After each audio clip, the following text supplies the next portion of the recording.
Welcome to the Risk Taker Podcast. I'm your host, Ebens, man. How you guys feeling today? I hope you guys feeling amazing, having an amazing week, having an amazing weekend, man. Listen, each day that God gave you, man, go out there, bless somebody with your skill, with your gift, man. I have my beautiful wife with me, my co-host, Greta, Gigi.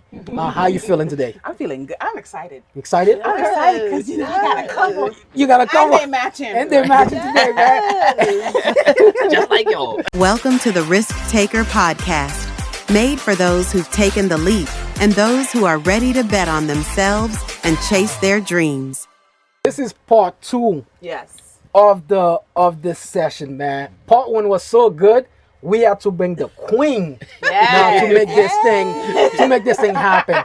No? So we have Vincent and Shacre Jones in the building. That's right. Yes. How y'all guys feeling, man? Blessed. Blessed? Yes. Definitely blessed. Definitely Yes, blessed. blessed, Yes. highly favored, and all of that stuff. Listen, all I know is that without God, we couldn't do this. We wouldn't be here. And I'm thankful that we are, collaborating with you guys who are other risk takers, dream chasers, and men and women of God. Yes. Like, we love it. Yes. For people who don't know, I'm gonna let the queen speak Oh first. yeah, for sure. Yes. For people who don't know you, what you about, like, can you give them a little bit about yourself, who you are? Oh man, so I am Shacre Jones, and of course, I support my husband and all that he does, and the 50,000 things that he does, because husbands keep you busy. Yeah. But me personally, I'm an HR guru. I'm definitely community advocate, and I'm a domestic violence advocate and survivor.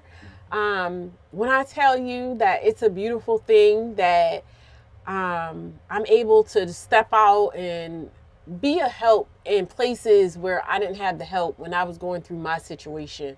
So what I do is I help women break the cycle of unhealthy relationships when it comes to trauma, when it comes to domestic violence, when it comes to sexual molestation, assault, anything to do with trauma. I'm a voice and a vessel to help empower women through the healing process. The king? Man. So look, I'm going to just put it like this. They always say the jack of all trades, and I do not accept that.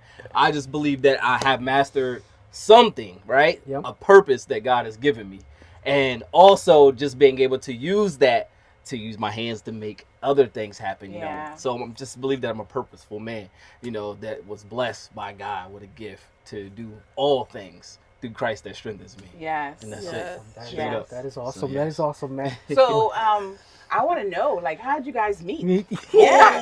Oh Give my me- Hold on. God. Do you want to tell a story? Two stories. Yes. Oh God. My version, not your version. Right. You know what I'm saying? Let me let him give his version. Okay, all right. So here go the Superman version of how we've met, right? Superman now, version. This is the Superman version. So look, I had put a post out on Facebook looking for a girlfriend? No, definitely not.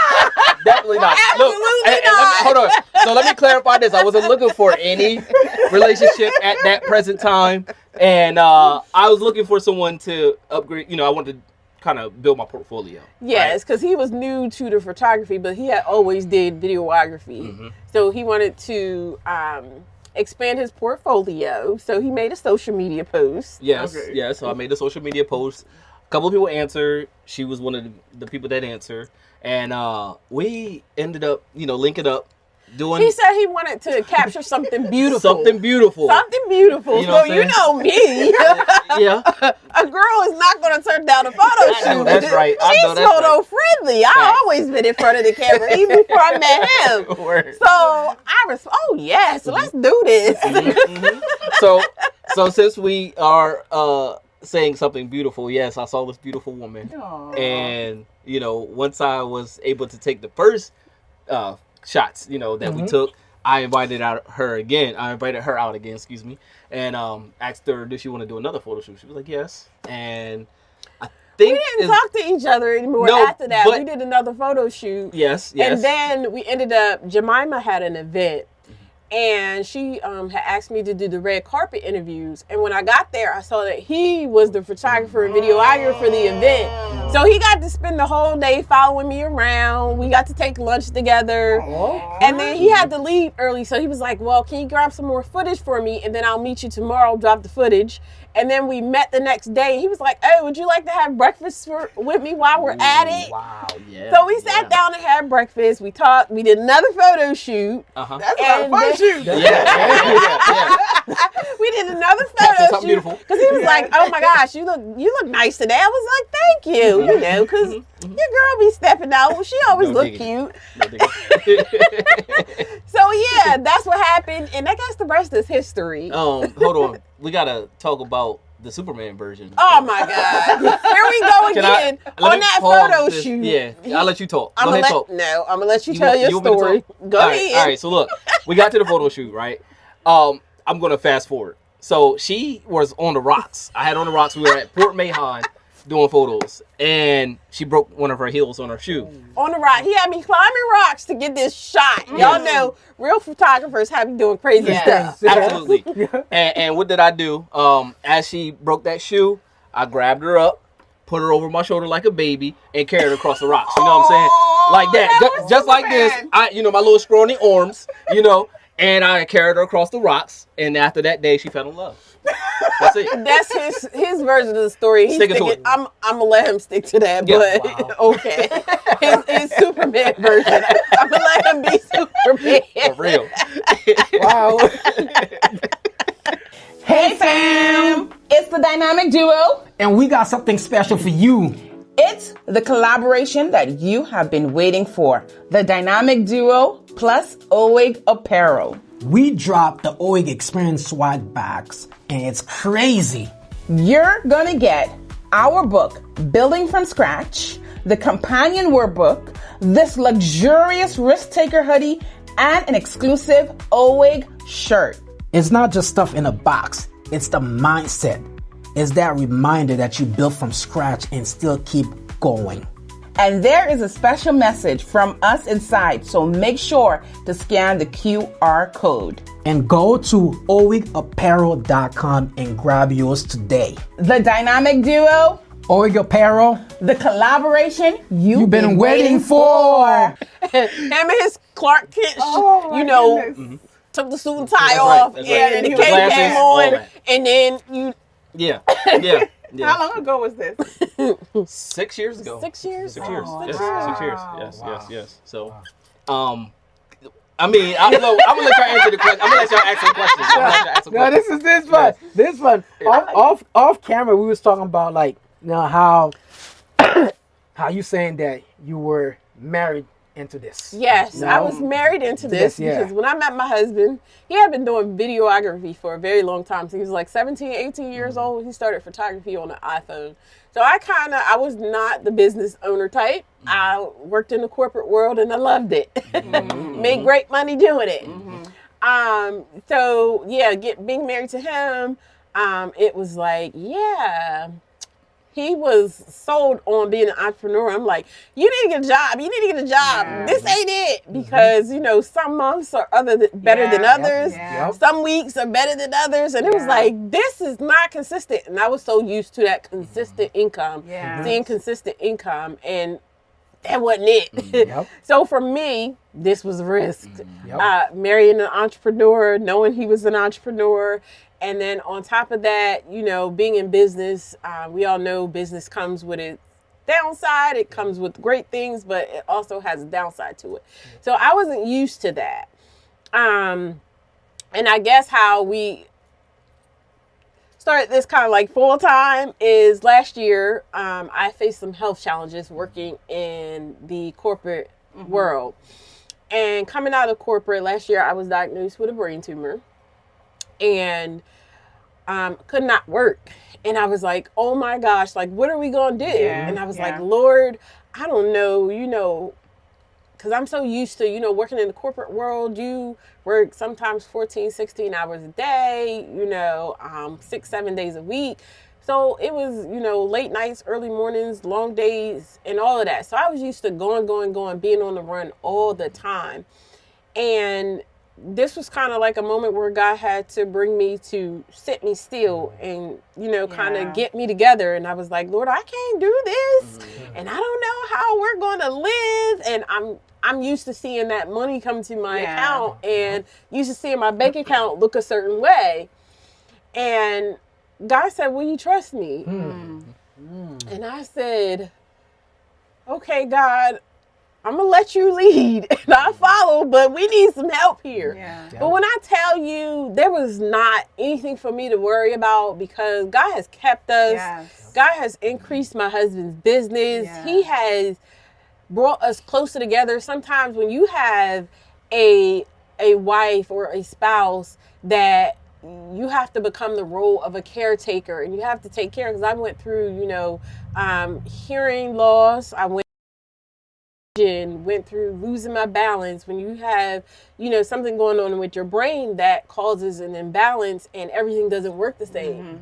So seeing my husband step in and just take control over everything, taking care of me, taking care of business, taking care of home, like doing everything and still being able to live a comfortable life. Like God made sure we didn't lose anything. God made sure he increased the business. God made sure that everything we needed was already taken care of.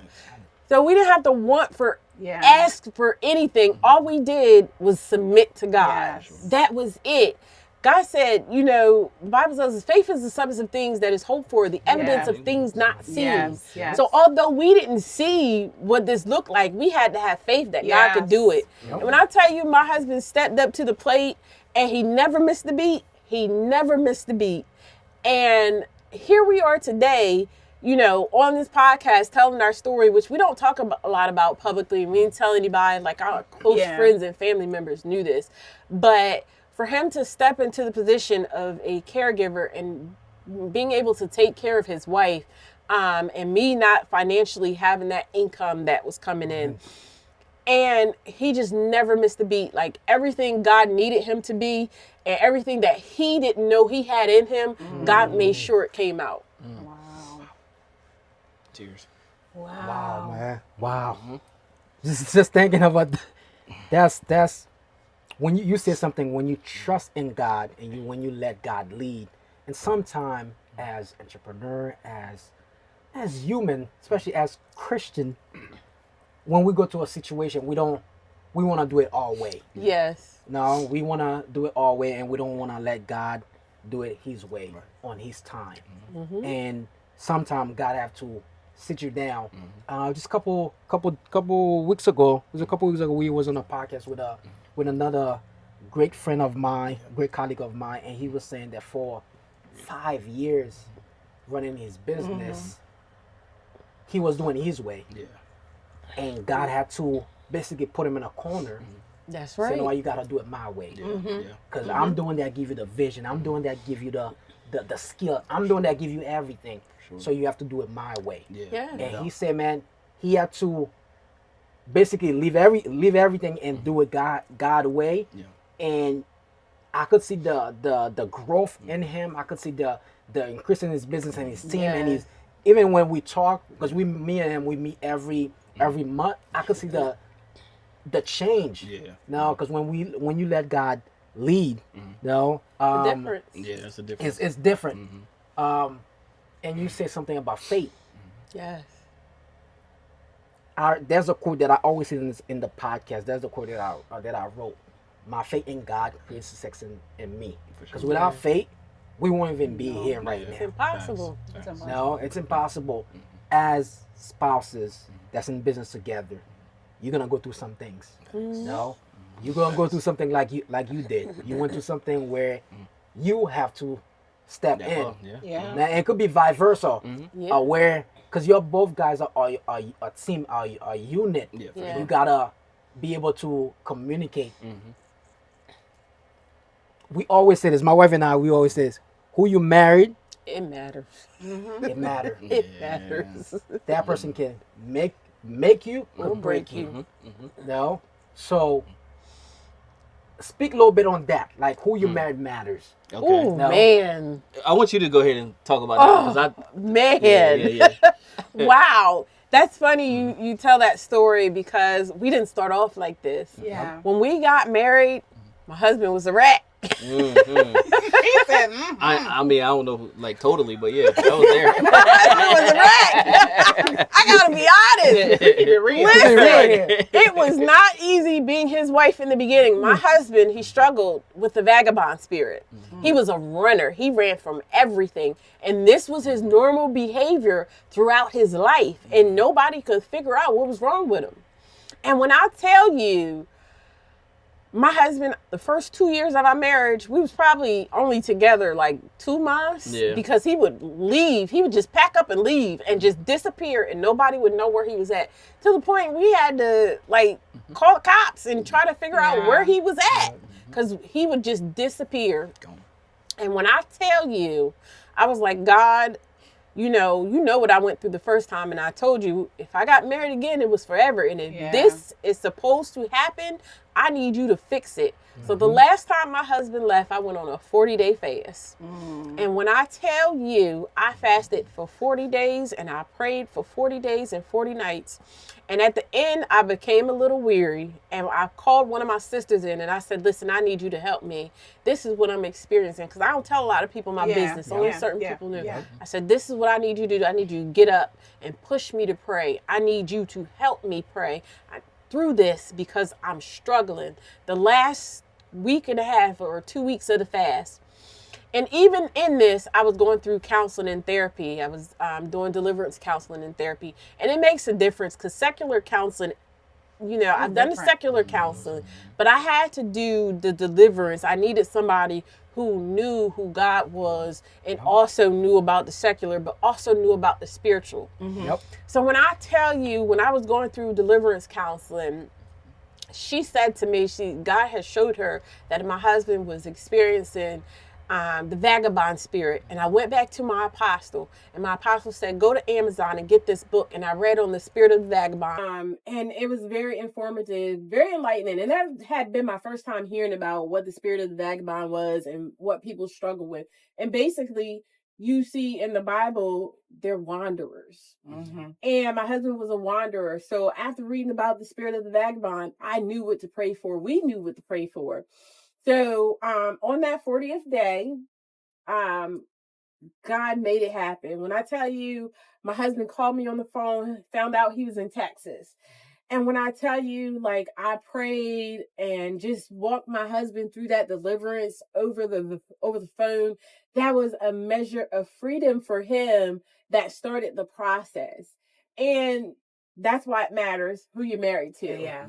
Because when you have a woman of cloth, when you have a praying wife, that wife is going to pray. And through every decision and everything that we went through, although, it was a painful process, it hurt, but I married him and this was my husband, this was my covering. And I had to pray him through some things. And even when he wasn't in position, I had to still get up, go to church, take her home, still doing all the things that I had to do as a wife. God, like, I'm not the one out of position. Why I got to do it? I had those moments, but I still had to pray my husband through some things. So that night he went through his deliverance and that started the process of a whole new him. So I'll let him tell you about what that looks like. Oh, okay. So as far as about who you marry, right? Let's start off with like kind of in our beginning stages, right? Because obviously I was running away, like she said, going through the vagabond spirit. And, with someone that prays a lot, when you think about grandmothers, when you think about mothers, they pray, so this was my cover. Like she covered me in prayer, you know what I mean? And it made me, stronger every day. Right. I was going through, for one, like anxiety, depression, lust and pornography, like I was stealing. I mean, I was doing everything under the sun. You know what I'm saying? Preacher's kid. You know what I'm saying? So you think about it. I mean, the prodigal son, that's simple and plain. That was me. Yeah. You know what I'm saying? As the years progressed and as I went through that deliverance, I saw in myself who I was supposed to be. I mean, it wasn't right then and there, but I knew that I had to change because I don't want to keep going through the same thing, expecting, different results, right? And I was going insane. Yeah. Period. Mm-hmm. And even with my children, it was a big change because I was never really there for them. The household, it was me just running away from everything, all my responsibilities. And going through that deliverance, I started to, ask God, like, yo, what do I need to do? What do you want me to do? Yeah. Surrender unto me. Yeah. Yep. Right? Yep. Simple.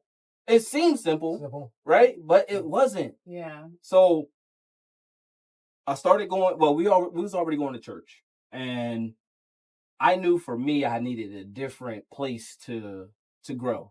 So once we got into that place where, we were able to continue to grow together, right? Like, I know for me, I needed someone that was going to plant like that true seed of deliverance in me, right?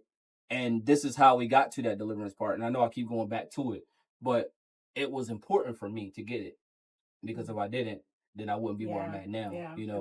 With that whole thing with her going through the brain tumors and having to take care of her, which was even in the beginning, I had to take care of her in the beginning because you was already going through some.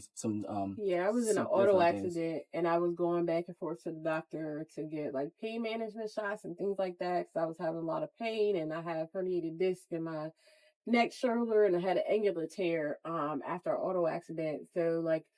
And that was like the first time he ever found out about this. I need to go to a doctor's appointment. I asked him to take me. So he took me to a doctor's appointment, and usually I sleep all day because they put me under anesthesia. And when I woke up, like my kids were home. He had picked them up from school. He had cooked dinner, had the house straightened up, and he was like, "I'll see you tomorrow."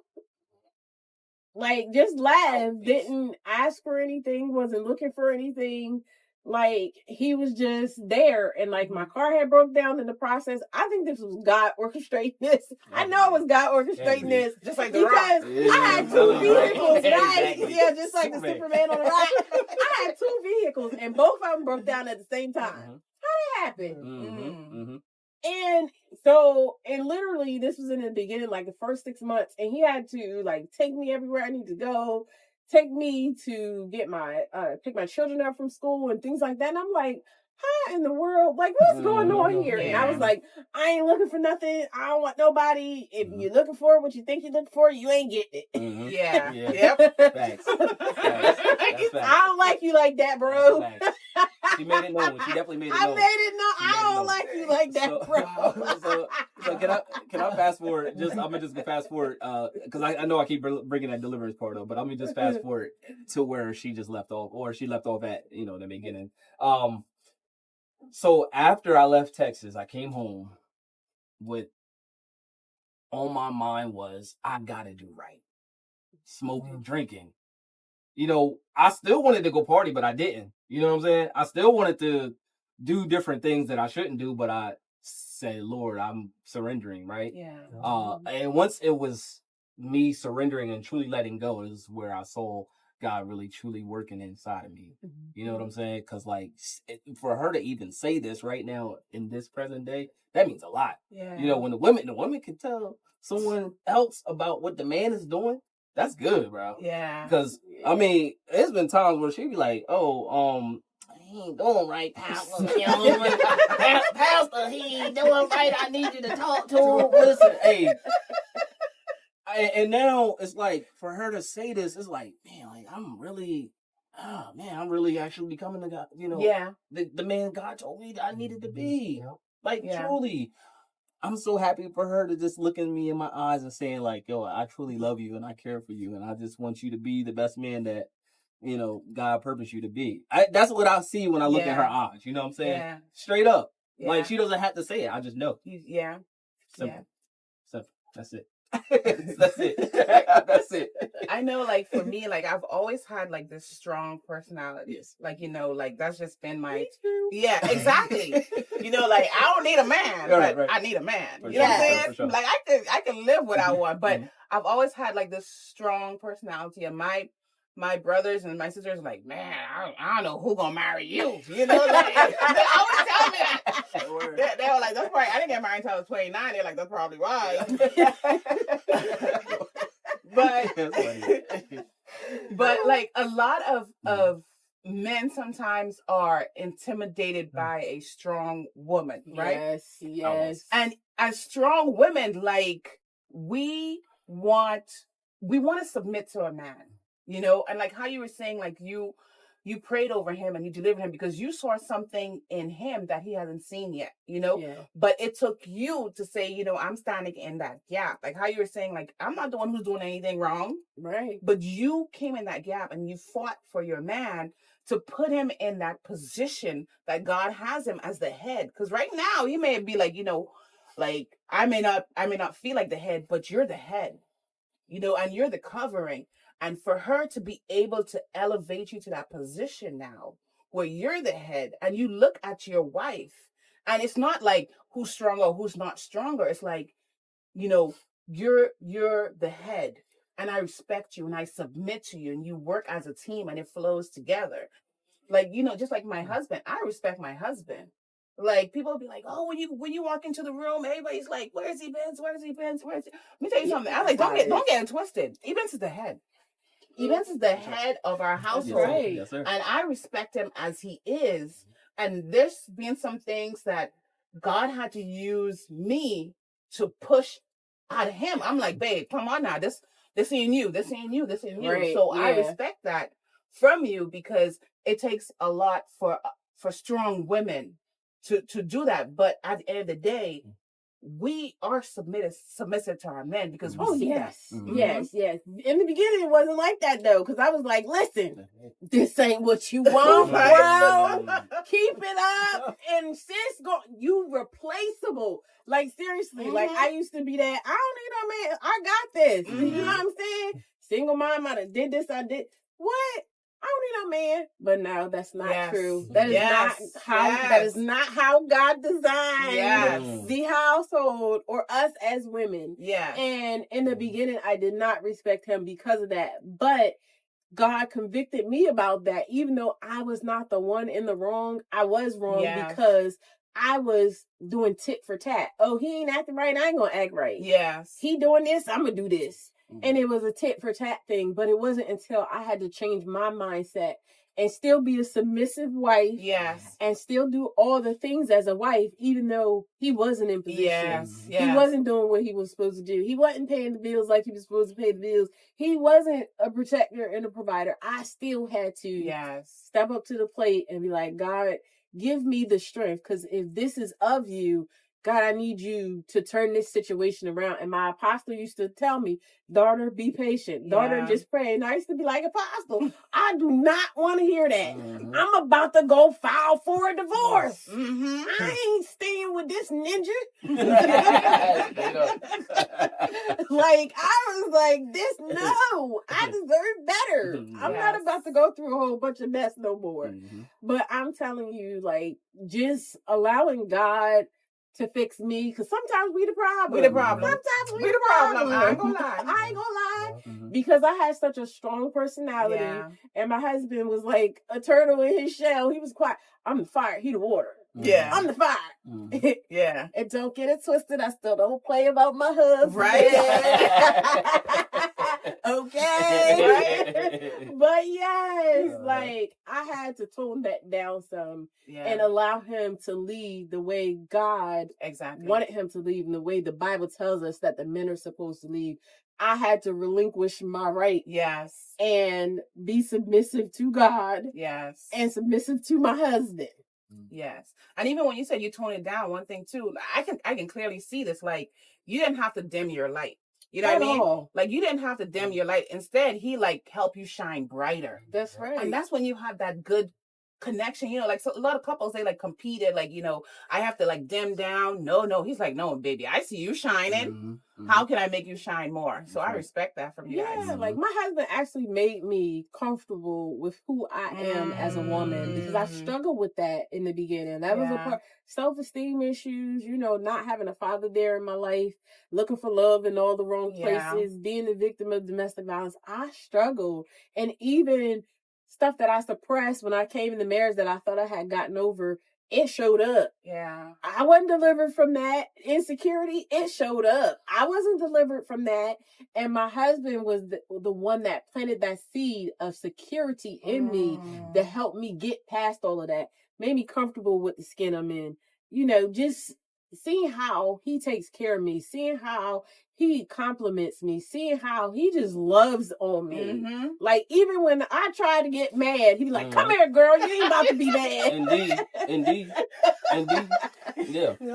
No, So, yeah.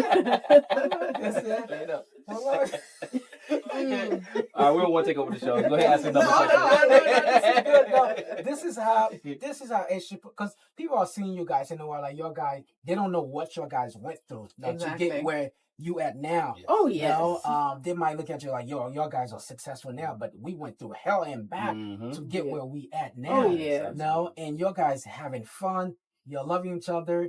Now y'all went through stuff people would say, man, I'm just gonna give up. Yeah. I give up. This is not working. I give up. Yeah. But you went to God. You just went. You let it all to God, and God had to fix you. You had to take responsibility for the things that you not doing, and submit it to God. Some people would want to do that, man. Most human would say, you know what? I give up. I give up. Yeah. This I ain't gonna take this no more. And y'all risk. had every right to. Well, you had every right to, yeah. So, and you said something about the mindset in business and life. Your mindset is the most expensive stuff. Like what you put into your mind, what you read, what you watch, who you follow, who's your role model, who you listen to, all these things, they all matter. No, if you don't have a great mindset for your marriage, for your business, for your kids, for your family, for your community, you're done. You're done. How do your guys divide responsibility when it comes to responsibility in the business, in the home? Like, how do your guys divide that? Because my wife and I, like, she know my strength, and I know her strength. Yeah. And I know her weaknesses. She know my weaknesses. How do you guys divide that? Like, when it comes to responsibility? Today's episode is brought to you by OWIG Multimedia Audiovisual, trusted by industry leaders for premium audio, visual, and event experiences. Check them out at owigmultimedia.com. When it comes to responsibilities, I would say more or so, like, my husband, he does all the heavy lifting. I'm more of the support. So, like, if my husband, he does the photo shoots and all that great stuff. What you see, the visuals, like the scenes, poses, and things of that nature, that's my part. He's the man behind the camera, doing all the work, doing all the heavy lifting, and all that great stuff. But I'm more of a visionary. Yeah. So I can see, like, when somebody sends him something and they say, well, this is what we want, I bring that vision to life. When it comes to, like, a person, if they're uncomfortable with the skin they're in and they're not sure what to do, that's where I come in to help them make them feel more comfortable with doing the photo shoot, and doing the things that they need to do when it comes to the photo shoots and things like that. So I kind of step back behind the scenes and allow him to take the lead on that. And then I'm more of a support in that area. Yeah. And as far as in the household is, a shared responsibility. Honestly. Because I cook, she cooks. I mean, I haven't cooked recently, but I'm just putting that out there because I know I need to. Yeah. But like, even we just moved into our new place. She's putting the house together. I'm bringing everything in. This is a heavy lifting. Yeah. She's a visionary, so she's going to put the things together. So it's the same thing in business. You know what I'm saying? Yeah. So that's pretty much it. Yeah. So we work together as a team. Like, areas where he's weak, like, I know, like I said, that he's a man behind the camera. He loves doing the video. He loves the photography. So the piece of it that he doesn't like is, I don't want to deal with this, that, or buying the stuff, or putting the stuff together, or picking out this, or you do it. So I know that's not his strong point, but I love to shop. I love to put stuff together. I know her strength. Her strength. Yes, absolutely. Shopping is your strength. So God, if you listening, I need a couple more dollars. I need a couple more dollars. Just $2. And I don't know. You guys seem like such a fun couple. You know when you like as couples. I mean, everybody goes through stuff, and you go to issues, you go to personal stuff. But when you can see a couple are friends, you can see, like I was telling him, like it could just be two of us and we'd be having a blast. Like we'd be just cracking up, And I just, like I keep saying that, I see that and I appreciate that. And that's something that you don't see often, but that is something that is out there. And that's one of the things too why we wanted to interview more couples and meet more couples and hear their stories too. Now I'm gonna switch it a little bit. Like I'm gonna talk about some of the challenges, right? Okay. Because we talk about some good stuff, Yes. But then there are some challenges, especially when you are working in business together. Whether you are in business together or that supporting role, there's always going to be some challenges, right? I know for us in the beginning, one of our challenge was like not knowing each other's roles. Like we know our strength, but we didn't know each other's role. Like Ebens is the risk taker. Like me, I'm not a, exactly. And you have to have that person, He's the risk taker, He's the visionary. Like he'll come up with these ideas like, babe, let's do this. And then I'm more of the planner, I'm more of the marketer. I'm more of the visual. I take that vision and I bring it to life. But we didn't know our roles. And so at one point, like I was doing the vision, he was doing the supporting, and then we're like, hold up, something ain't happening. And then we end up clashing. And we're trying to figure out why is this not working? Like, why is it not, why are we not on the same page? I'm like, babe, we're not even in the same book. And we had to like sit down and figure out, okay, these are our roles. These are our strengths. These are our weaknesses. How can we blend it in together to work together? But like for you guys, when it comes to working together, like how do you address those challenges when it comes? Because every day something's new happens, How do you address those challenges? I think the biggest thing for us was unspoken expectations. I was one that I expected my husband to do things and I never spoke it out my mouth. It was just in my brain. They gotta read our minds. Come on now. I expect It wasn't you, sis. It wasn't you. That was the biggest, and communication. Communication was one of the things, because my husband was more so a person that kept everything, to himself, and he didn't like to argue. We don't argue, but I was the I got something said, you know what I'm saying? Yeah. So I was more of that person where I said stuff, but it just came out any kind of way. I didn't have a filter. So I had to learn to filter that, and I had to learn about those unspoken expectations that I had to tell my husband about those things that I had in my head that I expected of him, instead of just, getting mad when he didn't do it when I should have said something. Yeah.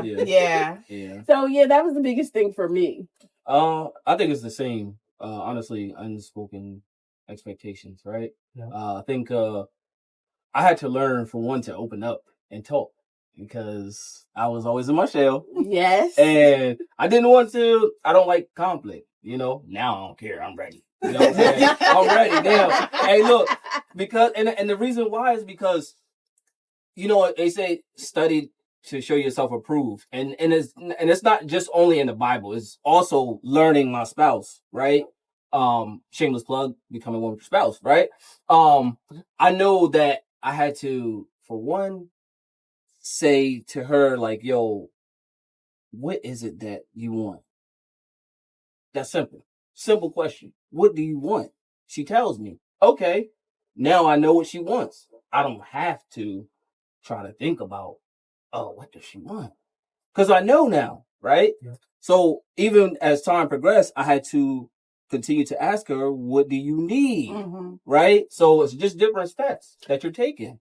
That's all. Period. Mm-hmm. And I think the biggest part of that is that we need to grow together instead of growing apart. Like, I'm not the same person I was 6 years ago, and he's not the same person he was six years ago. So as we both grow together, you know, we learn something new about each other because we're ever changing. We're always evolving. So we're not the same people. So I have to learn that my husband, you know, something he might have liked 6 years ago, he might not like that now. Yeah. So we have to still like be conscious of that and understand that we change constantly, daily. Like, so if we don't understand that part, that we need to grow together, we're just going to just be separated. And I think that was a big thing that we had to learn about each other as well, is we're not the same people that we were. You know, who we are now is not who we were. And next year we're going to be somebody different. Yeah. So, like you said, my husband is that risk taker. He is that person that spontaneous.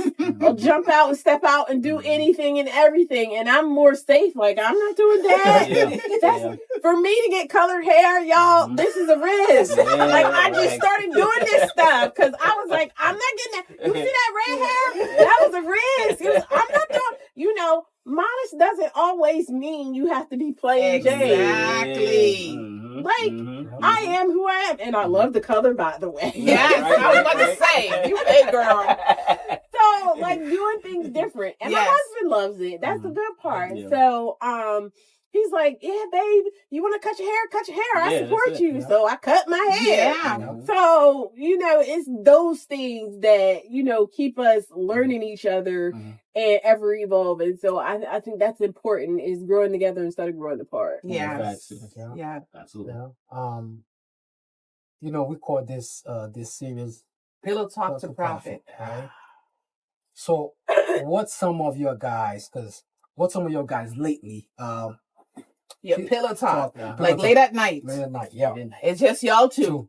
Yeah. You know, like what are some of the pillow talk that you guys have been having lately? It could be like business, family, trip, whatever it has been. Like, what are some of that pillow talk and how you can use that pillow talk to make a profit?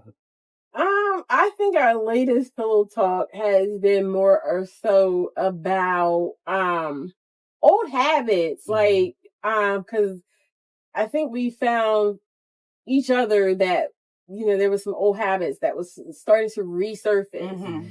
And we've been discussing that more, about not slipping back into who we were and the things we used to do and habits that don't mean us any good, that we don't need anymore. So I think that's been more or so our pillow talk these days. What you think? Yeah, and I think with that, like you said, turning that into profit, I think it's, for one, because if we go back to the old ways, then we can slip back to being in poverty. Yeah. I'm going to say that, period. Yeah. Because the more you grow, the more you can grow. You know what I'm saying? And that's basically because of the seeds that we planted from not being that same person that we was before, and being able to now say, like, okay, Lord, use me in this way. And then not only about just money, but you getting more wisdom and knowledge and understanding to be able to let your business even grow. Yeah. To let whatever it is that we are trying to do just grow. Like, family is growing, our mindset is growing. I mean, whatever it is growing. Like,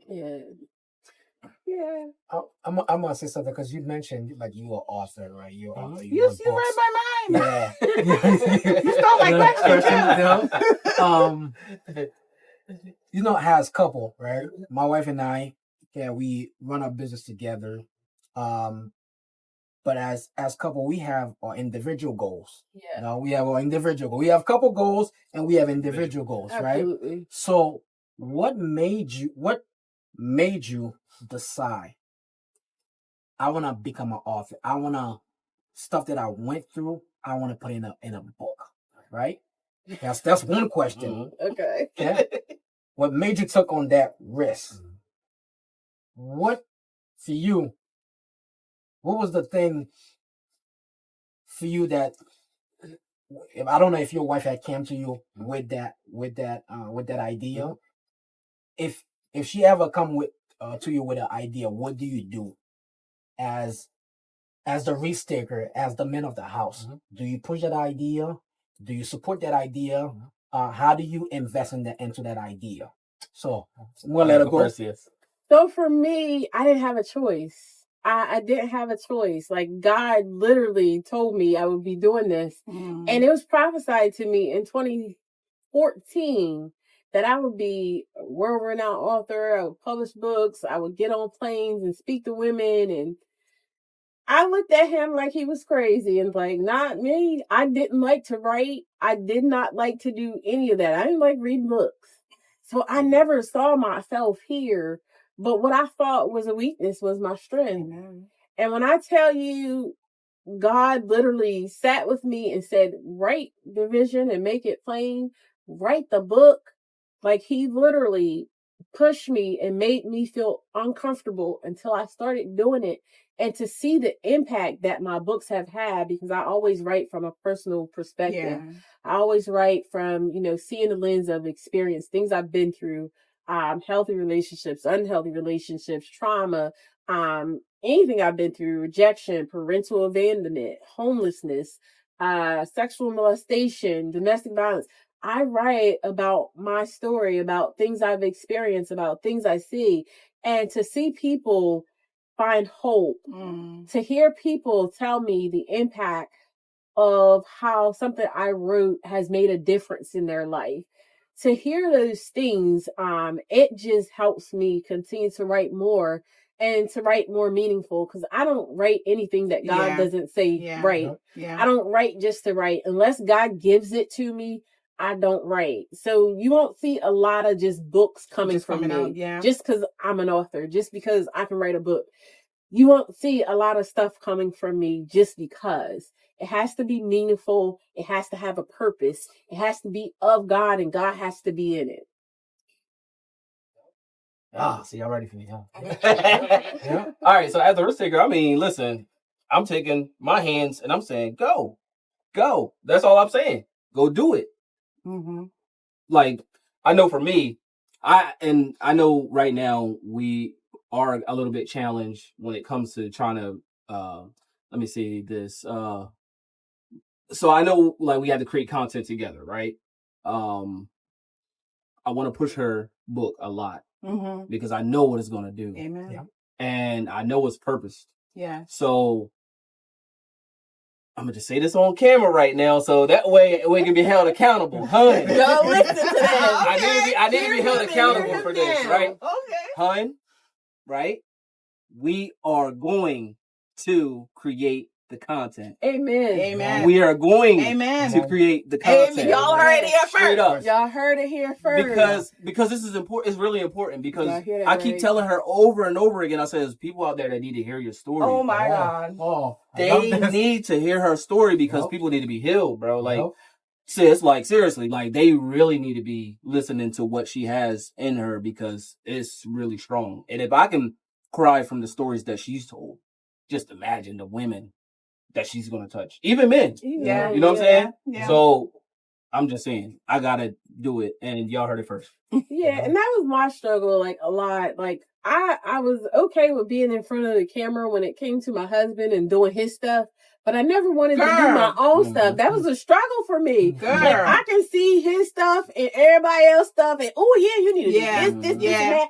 But when it came to me, it was a struggle. It was a struggle, honestly. Mm-hmm. And sometimes it still is, because it's like, man, like, God, you want me to do this? You sure? Mm-hmm. And so my biggest thing for 2026 is execution. Let's get it done. And I think that's where my husband pushes me, is execute the vision. Like, I got so much stuff written down. Mm-hmm. I got so many ideas that I need to just do.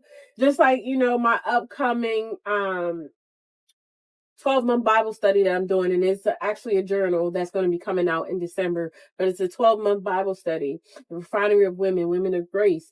And God has been telling me to do that. I was like, I don't want to do that, God. I don't want to do that. So I was like, you know what? Take a leap of faith, put it out there. And now I put it out there. It's been really successful, because women are signing up. And like, people are like, I can't wait.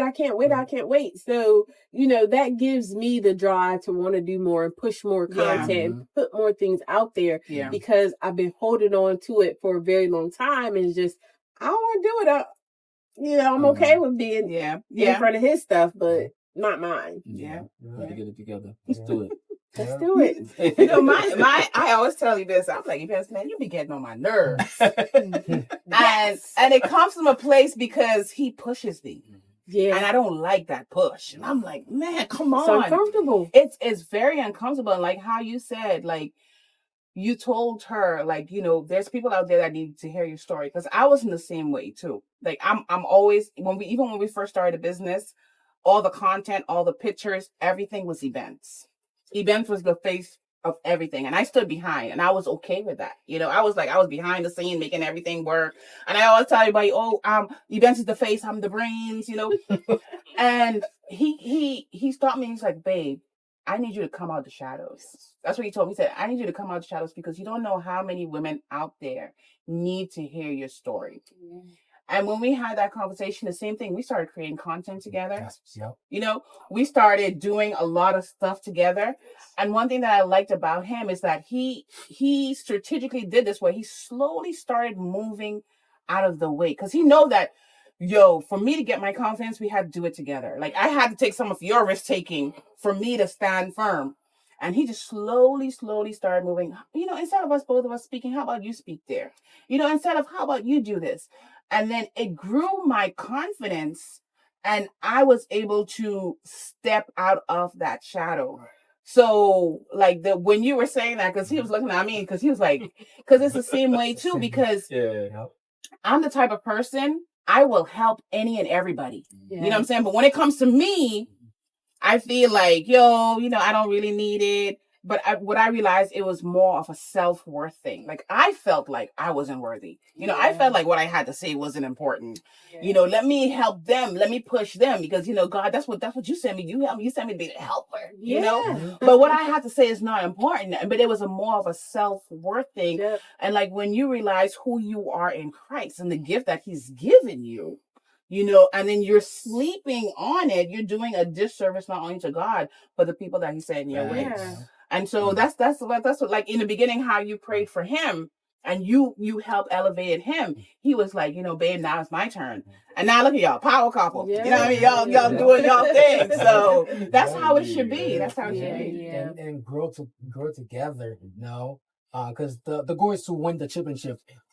Gigi, my mom always made this analogy. She was, we are basketball fans, so we like the Golden State, right? Yeah. Warriors. So, how you say people like people always like Stephen Curry and stuff like that. And I was like, at the end of the day, if I'm on that team, if I'm sitting on that bench, right? I don't care if my hand never touched that ball.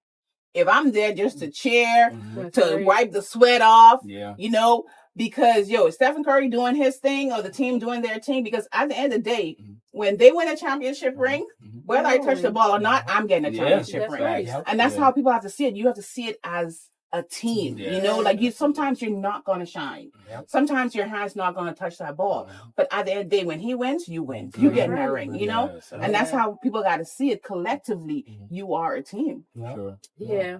And that's what it took us, like getting on one accord, not trying to compete or, be in competition with each other. Yeah. And when I saw my husband, and I was just telling somebody this, when we had our first grand opening in Greensboro, my husband's like, you gonna speak.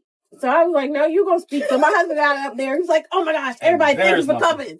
That's all he said. He couldn't even get a speech out. Embarrass myself. Oh my God. I was like, husband, you were supposed to give a speech. People. I was like, you were supposed to give a speech. And then he'd be like, Brian, you do it. He's like, you do it.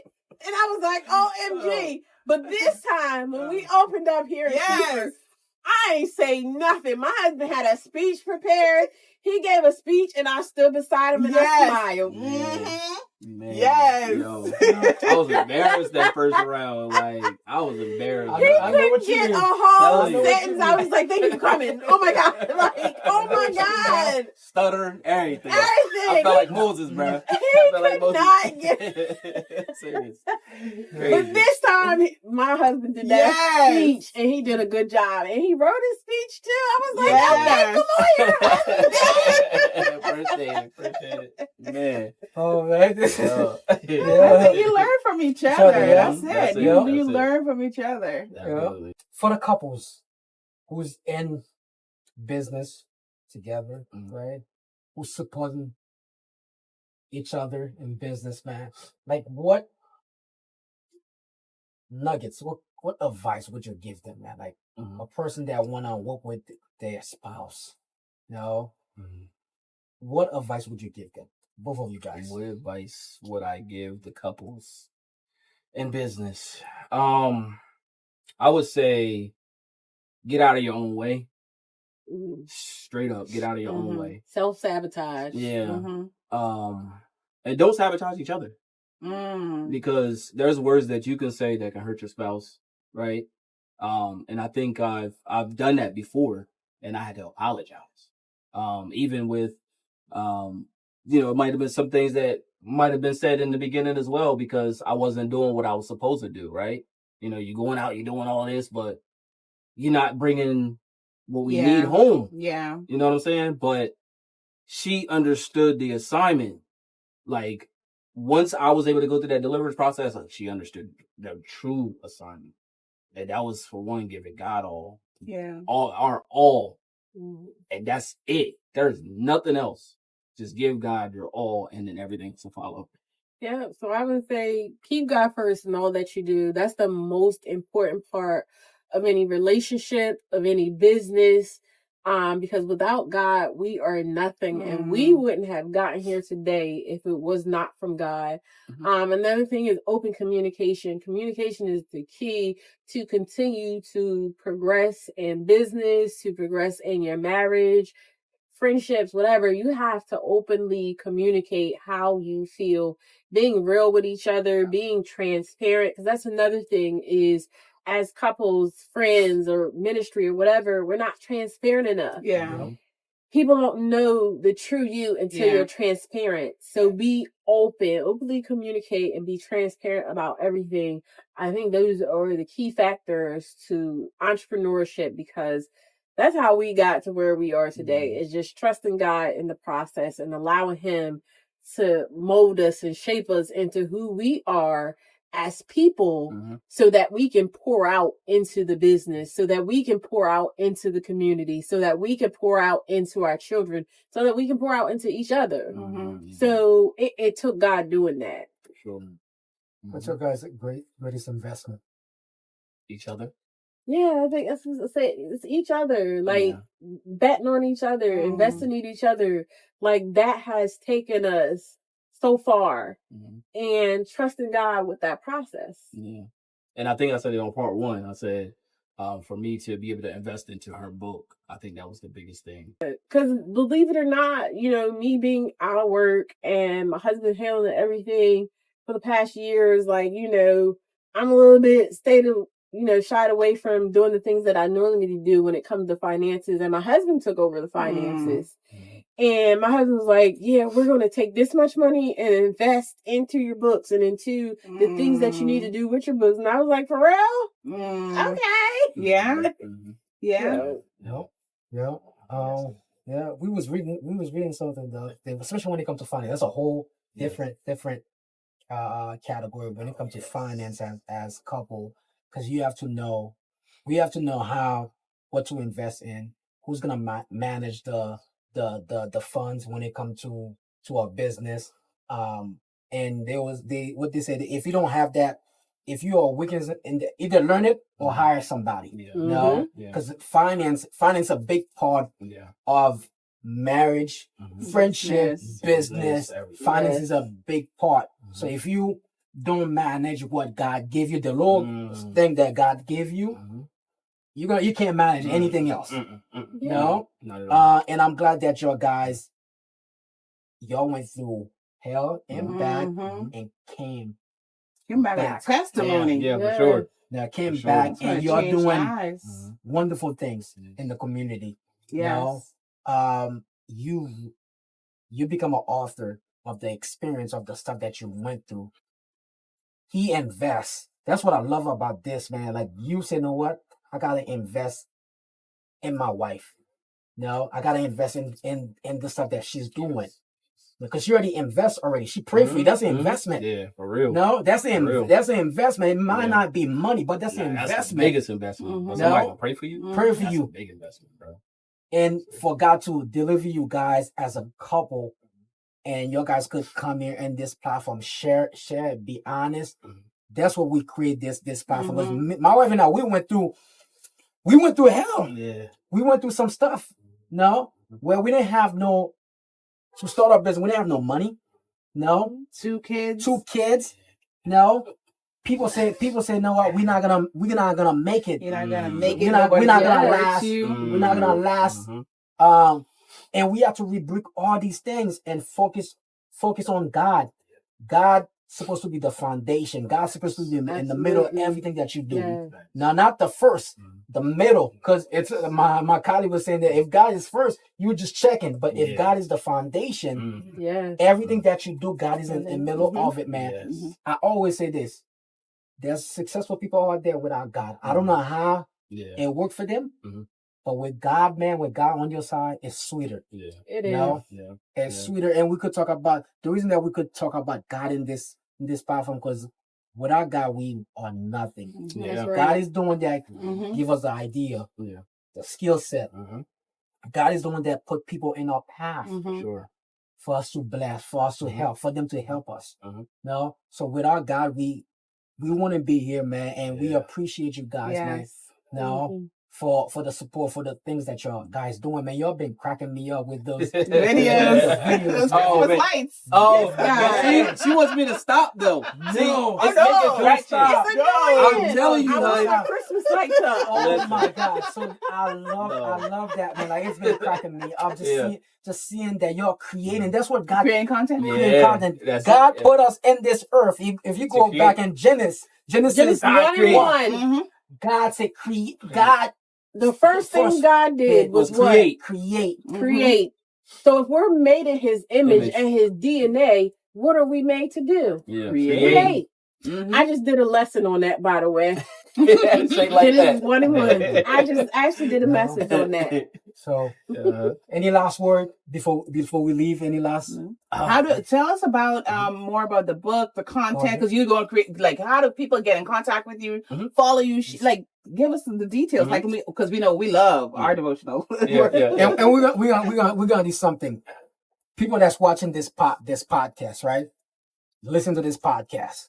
We're gonna, for her new book, the first 2 people, either text or DM us on the Risk Taker podcast. DM, not text. Not text. On the Risk Taker podcast, we're gonna give out 2 books. 2 books. 2 books. We're gonna give out 2 books.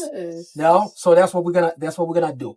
But go ahead. First person. Yes. The first 2 people. First 2 people. but hold on. Sorry. But I gotta be real, but you gotta make sure you follow their socials. Send us proof. First 2 people will send you the book. Appreciate it. And on social media, I am author Shacre Jones. And that's SHACRE, last name Jones.